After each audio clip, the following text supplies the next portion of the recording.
Hi, I just wanted to talk about some of the books that I read in May and some of the books that I want to read in June.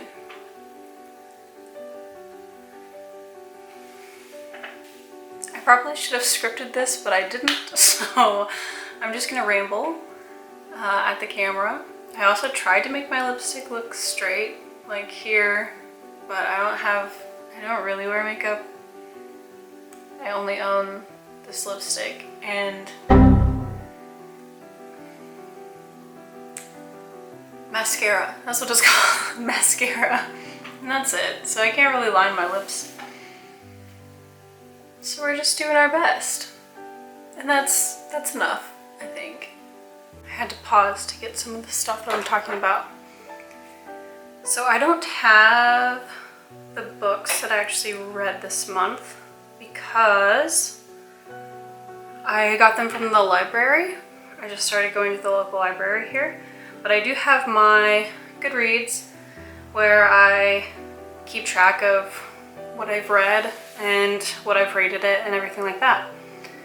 So let's start with Murder on the Orient Express, which I read in one sitting. I got it from the library.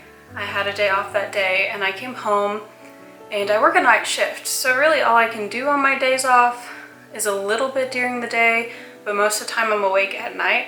So I just sat there from like 11 to 4 a.m.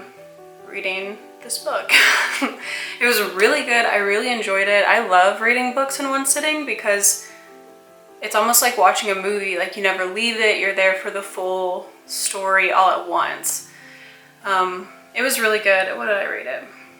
5 out of 5. Of course. Love Agatha Christie novels. Well, this is the second one that I've read by her. The first one I read was Then There Were None. And that one was a 5 out of 5 for me as well. And so I picked up this one and then I read 2 other books by her. I read The Moving Finger, which it was an interesting idea, but I didn't really like it.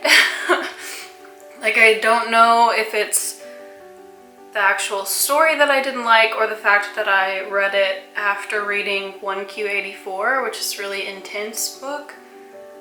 And this story just wasn't super intense. So not my favorite Agatha Christie novel. It was a 2 out of 5. I don't know if I said that already. And then Parallette End House by Agatha Christie, I rated a 4 out of 5. I liked it not as much as I liked Murder on the Orient Express and Then There Were None, but I still really enjoyed it. I did not expect the twist at the end at all. Like my mind was in a completely different direction, and then she just went like over here. Like it was crazy, in a good way, crazy in a good way. And I really love that about her books is I feel like I'm pretty good at knowing what's gonna happen, but never with her novels have I ever really picked out who it was gonna be, except for The Moving Finger, which is probably why I didn't like that one nearly as much. Another book that I read that I didn't particularly like was Northanger Abbey by Jane Austen. I just was not a fan. Like I was bored pretty much the whole book, and I could not tell you why because I really like Pride and Prejudice, which is the only other Jane Austen novel that I've read. So I don't know. Like it just did not vibe with me. I didn't like the story. There was that one character, I couldn't even tell you his name, but he was an asshole and I just didn't even want to read about him. So that's all I had to say about that. So the biggest book that I read this month, the most intense book, the one that I have the most to say about is 1Q84 by Haruki Murakami. I am conflicted. Overall, I can say that I liked it. But it's really hard for me to recommend a book that has the trigger warnings that this one has, around sexual assault. So just be warned of that. If you read this book and that's something that you are not comfortable reading, it is talked about. It's a pretty heavy part of the book. And there are other consensually sexual things that happen that are just odd, that I didn't find necessary, and I found just made me really uncomfortable to read. But maybe I just don't like reading about sex, I don't know. So those are the questionable things. And also just, I hate reading about a woman's perception of like sex and sexuality and stuff like that written by a man. And the reason I bring that up with this book is, this might be a little spoiler, but so our main lady, Aomame, has two friends that are women that die, and what she remembers about them more than anything is the way that their breasts are, like the way that their skin feels. Like, she remembers them in just a very sexual nature, but she's a straight female. Like, she herself identifies herself as a straight female. Like, I just don't, if my friend dies, I'm not going to be like, oh man, yes, they had such great boobs. No, I'm gonna be like, man, I really love their personality. Like, I love the jokes that we had. I love the things that we had in common.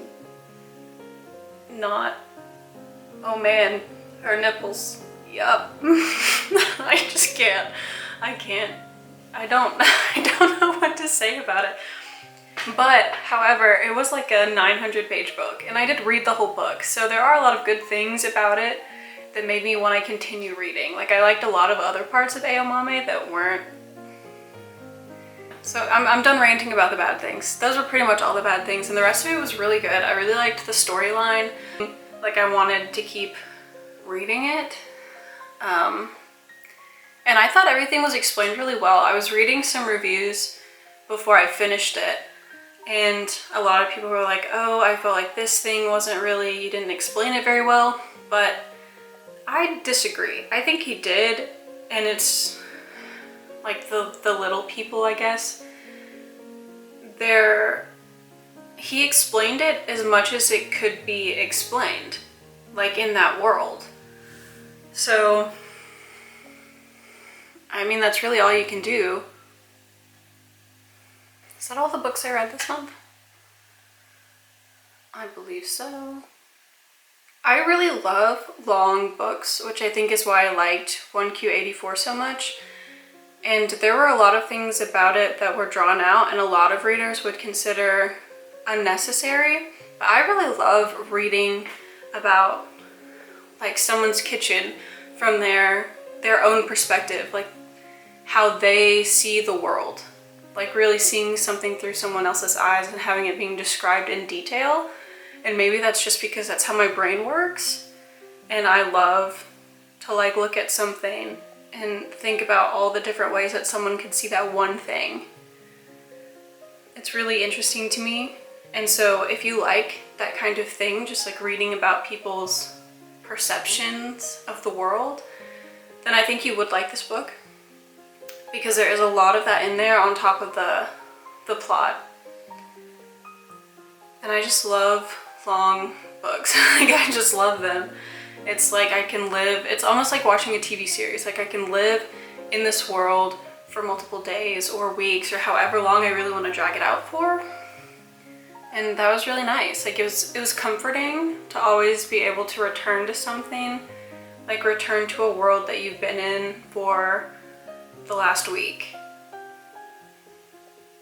Yeah.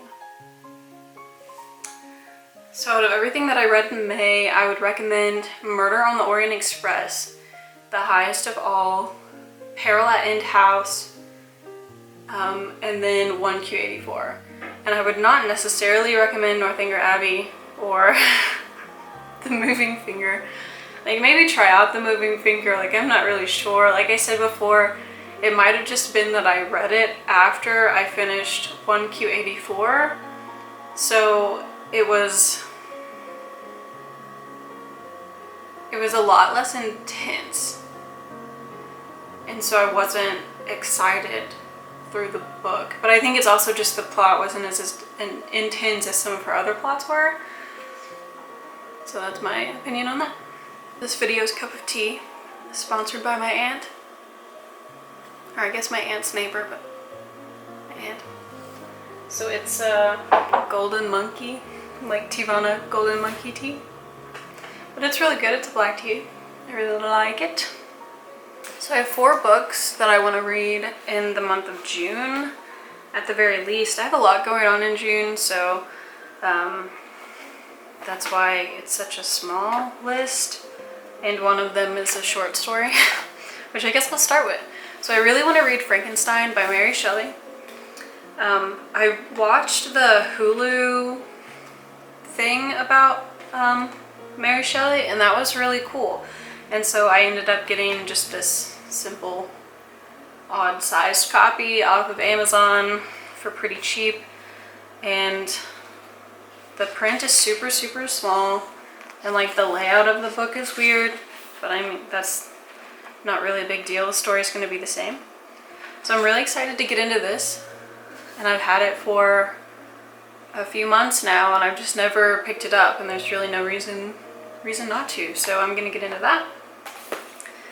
And then I'm also almost finished with The Shining by Stephen King. I really wanted to get into some more horror novels, like suspenseful novels. I really like suspenseful movies, but I cannot handle horror movies, especially gory ones. Like, the image is just too much. It's too much for me, but I feel like I'm missing out on a lot of the good things about that genre, just like the aesthetic and the vibes, the horror vibes, I don't know. I feel like I'm missing out, so I at least want to try and read some of the books.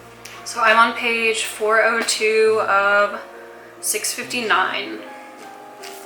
I'm probably going to finish that in the next few days, and I'm really liking it so far. I have watched the movie of this, and I thought the movie was cool. Like, I don't know. That's another thing, like with horror movies, I'm kind of like, I don't know if I like them. I enjoy watching them sometimes, not the gore ones, so okay. This is not me, I'm contradicting myself. I like the more in-depth that this goes than the movie. Like I said, I like long books. I like it when different characters describe the same thing. So that's really cool, and I like it's like a psychological horror. Like, it just makes you kind of nervous of everyday items, like Danny and the fire hose scene. And then the next 2 are books that I've started previously and have just never gotten through. So I have The Secret Life of Houdini, The Making of America's First Superhero, which is based on some research that these 2 guys did that kind of point to Houdini being a spy, like one of the first spies, like back in the day when that stuff was really undocumented, but how his fame like would help him go around and do all the sleuthing that he needed to do. So right now I'm on page 112 of 551. It's interesting, but it's not written like a story. Like, it's very much information and history, so it's not something that I can just sit down and like hungrily consume. It's more of like, oh hey, yeah, cool. Nice. That makes it sound terrible. It's really good. It's really interesting, but it's just not a fiction. It's not fiction, so it's hard to consume it like a fiction book. And another book that I've started that I haven't really gotten very far in, but I want to finish, is Tinder's the Night by F. Scott Fitzgerald. So the reason I thought this would be interesting is because the back of it says, set in the south of France in the late 1920s, Tinder's the Night is a tragic tale of a young actress and her complicated relationship with the alluring American couple Dick and Nicole Diver. And I thought that sounded interesting. But so far, which I guess I'm only 50 pages in, it's just been slow. And I noticed that a lot of classic authors, classic novels, they just start a lot slower. And I actually have some opinions on that. And I think the reason that modern people find it so difficult to read some of these books is because the world is so loud now, like we're so stimulated, that I think it's difficult to read something that isn't just as stimulating. Like 1Q84, where there's just so much happening that your brain really has to work to like, it's important to read things from the perspective of people in the past, but I feel like I have not been able to enjoy them quite as much recently because of the amount of stimuli that is in our everyday world. A little food for thought there. And I guess that's it. That's all the books that I had to talk about, and I will update in June, I guess. Or not in June, it is June. I will update at the end of June about what books I finished, what books I might not have finished, if I read any other books that weren't on this little tiny list of books to read. I'm so excited for all these books. Oh yeah.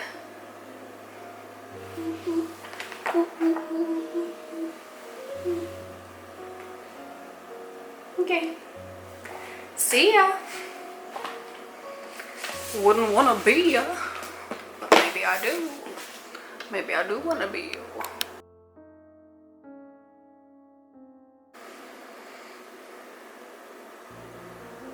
I'm afraid I talked really fast. Guess we'll see.